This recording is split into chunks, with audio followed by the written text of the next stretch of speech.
Hello everyone, मेरा नाम गरिमा है और आज हम लोग बिज़नेस कम्युनिकेशन का चैप्टर 9 करने वाले हैं, दैट इज़ इंटरव्यू।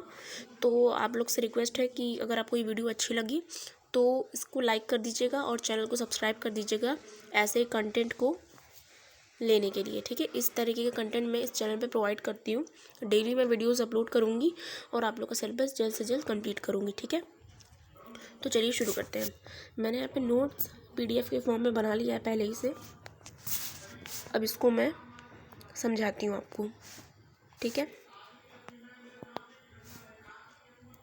इंटरव्यू मतलब क्या होता है।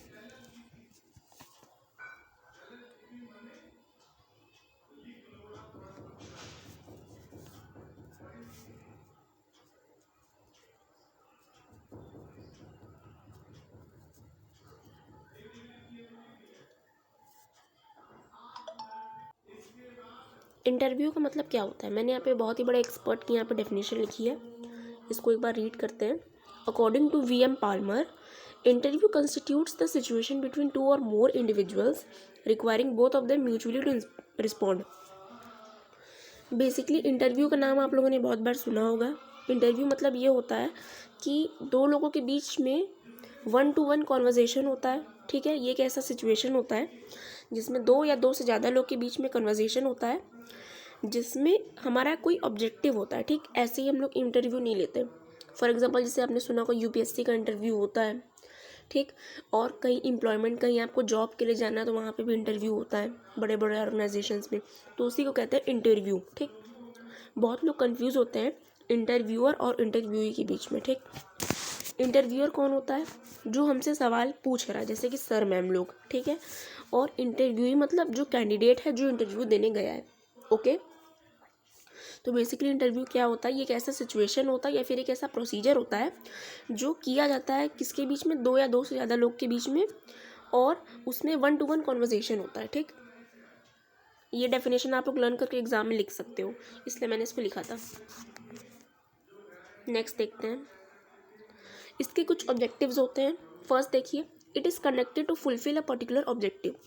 इसका ऐसे ही हम लोग फ्री टाइम में इंटरव्यू कर रहे नहीं, इस इंटरव्यू को कंडक्ट करने के लिए या फिर इंटरव्यू क्यों कंडक्ट किया जाता है, इसका एक पर्टिकुलर ऑब्जेक्टिव होता है, मतलब इसका एक उद्देश्य होता है। ठीक, इसको हम लोग ऐसे समझ सकते हैं कि बहुत तरीके के इंटरव्यू कराए जाते हैं, हर इंटरव्यू का एक उद्देश्य होता है, उससे हम लोग कोई कंक्लूजन्स निकाल सकते हैं, इसीलिए हम उस इंटरव्यू को करते हैं, कंडक्ट कराते हैं।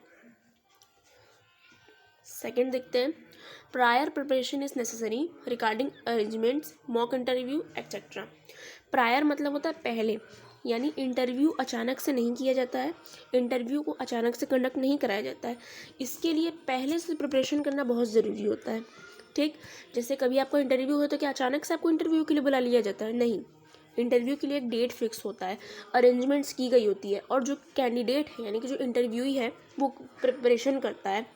जो इंटरव्यूअर है यानी कि जो सर मैम है जो हमसे क्वेश्चन पूछेंगे, वो क्वेश्चंस की लिस्ट बनाते हैं। तो इतना सारा प्रिपरेशन किया जाता है एक इंटरव्यू को कंडक्ट कराने के लिए, अचानक से नहीं होता, इसके लिए प्रिपरेशन करना बहुत ज़रूरी होता है। थर्ड देखते हैं, small number of people are suggested in both of the parties. हर पार्टी में स्मॉल नंबर ऑफ पीपल, ऐसा नहीं है कि जो इंटरव्यू ही है एक बार में 4-5 लोग को बुला लिए सवाल पूछने के लिए, नहीं। और सामने जो सर मैम है, मतलब जो इंटरव्यूअर हैं, वो भी खूब सारे रहेंगे, तो दोनों में कन्फ्यूजन हो सकता है, हेजिटेशन हो सकता है, और लूज ऑफ मतलब लूज़ कह सकते हो या फिर आप लोग कह सकते हो लॉस्ट इन कॉन्सेंट्रेशन हो सकता है। ठीक, अब इसका हम लोग ऑब्जेक्टिव्स या टाइप्स देख लेते हैं। बुक में तो ये ऑब्जेक्टिव्स लिखा है बट ये टाइप्स है, इसलिए मैंने इसको टाइप्स में कंसीडर किया। ठीक, कितने तरीके के इंटरव्यू होते हैं। First, employment. एम्प्लॉयमेंट मतलब क्या होता है, रोजगार। तो जैसे किसी की जॉब लगती है तो जॉब लगने से पहले उसका इंटरव्यू कराया जाता है। ठीक है, जॉब लगने से पहले वो इंसान जाता है इंटरव्यू देने, फिर इंटरव्यू में जब वो सिलेक्ट होता है तभी उसकी जॉब लगती है। ठीक, तो एक एम्प्लॉयमेंट वाला इंटरव्यू होता है। सेकंड, ओरिएंटेशन रिलेटेड, मतलब टू मेक फैमिलियर, मतलब कि जो ऑर्गेनाइजेशन में जो एग्जिस्टिंग पीपल्स हैं, मतलब जो ऑर्गेनाइजेशन में पहले से ही काम कर रहे हैं और जो उसी ऑर्गेनाइजेशन में नए लोग आए हैं, तो नए लोग को पुराने लोग से मिलाने के लिए, मिलाने जुलाने के लिए, फैमिलियर करने के लिए ये ओरिएंटेशन वाला इंटरव्यू होता है। थर्ड अप्रेजल, अप्रेजल मतलब होता है तारीफ़, तो किसी की तारीफ़ करना है तो उसके लिए भी इंटरव्यू होता है।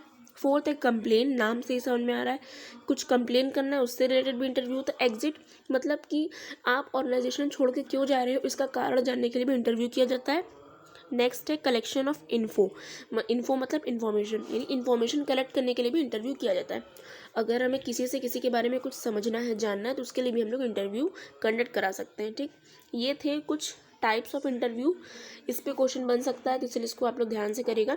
और बेसिकली सबके नाम से ही समझ में आ रहा है कि क्यों कंडक्ट कराया जाता है। ठीक, बेसिकली मेन पर्पस क्या है। नेक्स्ट देखते हैं स्ट्रक्चर ऑफ इंटरव्यू। तो स्ट्रक्चर मतलब क्या होता है कि किस तरीके से हमें इंटरव्यू देना है। ठीक, ये सारी चीज़ें आप सिर्फ पढ़ने के मकसद से मत पढ़िए, ये बहुत ही इंपॉर्टेंट है। अगर आप लोग भी कभी इंटरव्यू देने जाएंगे तो आपके लिए भी ये सारी चीज़ें बहुत इंपॉर्टेंट होती हैं, तो उस वे में आप इसको समझिए।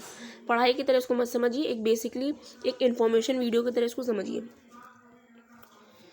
सबसे पहले क्या होता है, स्ट्रक्चर में 3 तरीके के स्ट्रक्चर्स होते हैं, ओपनिंग, मिडल और क्लोजिंग। ठीक,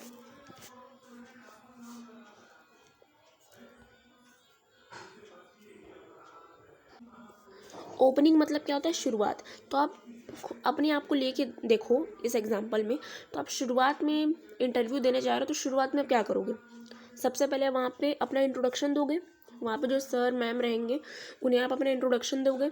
ठीक, फिर उसके बाद जो इंटरव्यूअर है यानी कि जो सर मैम है वो कोशिश करेंगे जो एटमॉस्फेयर वो कंफर्टेबल और रिलैक्स्ड रहे, ताकि आप लोग हेजिटेशन ना करो, क्योंकि अगर आप हेजिटेशन रहोगे तो किसी भी सब्जेक्ट पे कंसंट्रेट नहीं कर पाओगे। फिर देखिए मिडल में, बीच में क्या होगा, एक्सचेंज ऑफ कम्युनिकेशन, यानी कि आप दोनों के बीच में बातचीत होगी। पॉइंट वाइज डिस्कशन, वो आपसे कुछ क्वेश्चंस पूछेंगे, आपको उनको एक्सप्लेनेशन देना होगा, डिस्कस करना होगा। ठीक, डिफाइन करना होगा।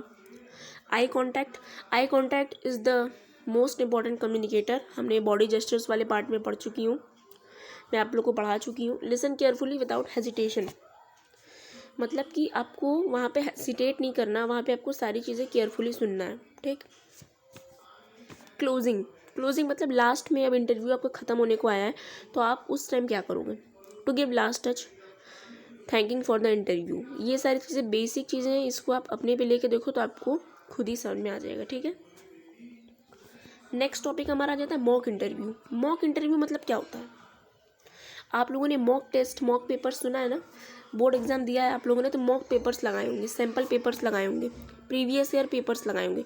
तो वो आप लोग क्यों लगाते हो, मतलब रियल एग्जाम वाली सिचुएशन को फील करने के लिए।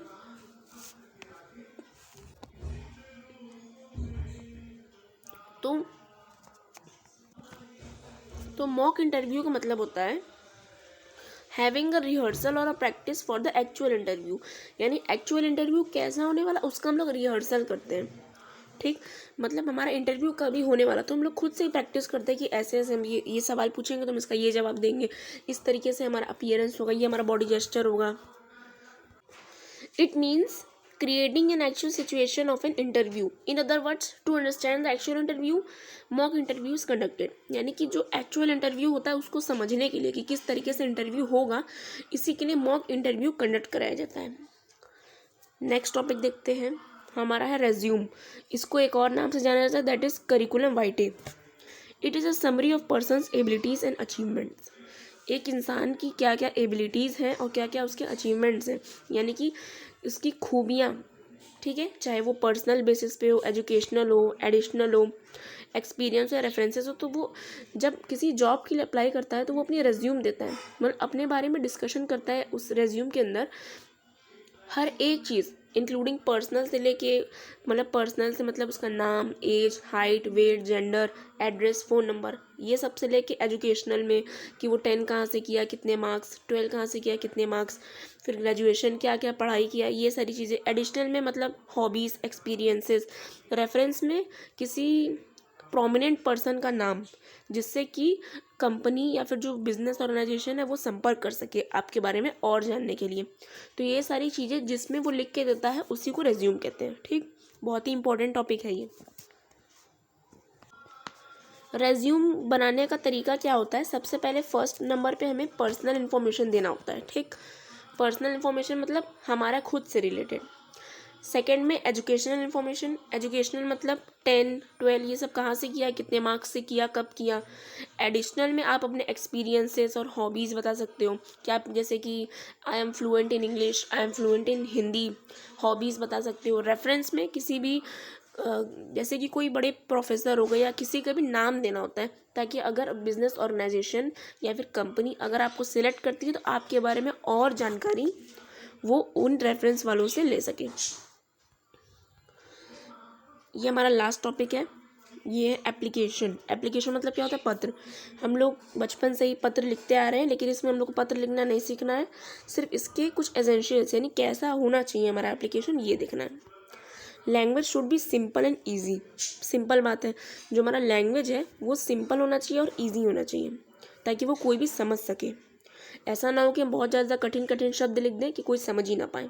सिंपल लैंग्वेज हो और ईजी हो। ईजी का मतलब क्या है कि मतलब ज़्यादा मतलब फेयर हो, कोई गलती ना हो उसमें। The message should be clear and complete. जो मैसेज है वो क्लियर होना चाहिए। उस एप्लीकेशन में आप कहना क्या चाह रहे हो ये क्लियर होना चाहिए, स्पष्ट होना चाहिए, और कंप्लीट यानी पूर्ण होना चाहिए। आधा अधूरा मैसेज नहीं होना चाहिए। Application should not exceed 1 page. 1 page से ज़्यादा का एप्लीकेशन हम लोग को नहीं लिखना है। जब भी लिखना है इतना लिखना है कि 1 पेज के अंदर हो जाए। हम लोग जब 9, 10, 11, 12 में भी एप्लीकेशन लिखते हैं तो उस टाइम भी हम लोग को बताया जाता है कि एक ही पेज के अंदर हमारा एप्लीकेशन हमें कंप्लीट करना है, हमें नेक्स्ट पेज की तरफ एक्सीड नहीं करना है। ठीक। Use of words I, me, myself, ये सारे वर्ड्स का इस्तेमाल करना है। As simple as that. इसका जो कंटेंट्स हैं ये बहुत ही सिंपल है, इसलिए मैं ये आप लोग को होमवर्क दे रही हूँ ताकि आप लोग इसको खुद से करें। लास्ट टॉपिक है हमारा टाइप्स या फिर काइंड्स ऑफ एप्लीकेशन। 2 तरीके के एप्लीकेशन होते हैं। फर्स्ट है सोलिसिटेड एप्लीकेशन और सेकंड है अनसोलिसिटेड एप्लीकेशन। तो सोलिसिटेड पहले मतलब समझ लेते हैं इसका।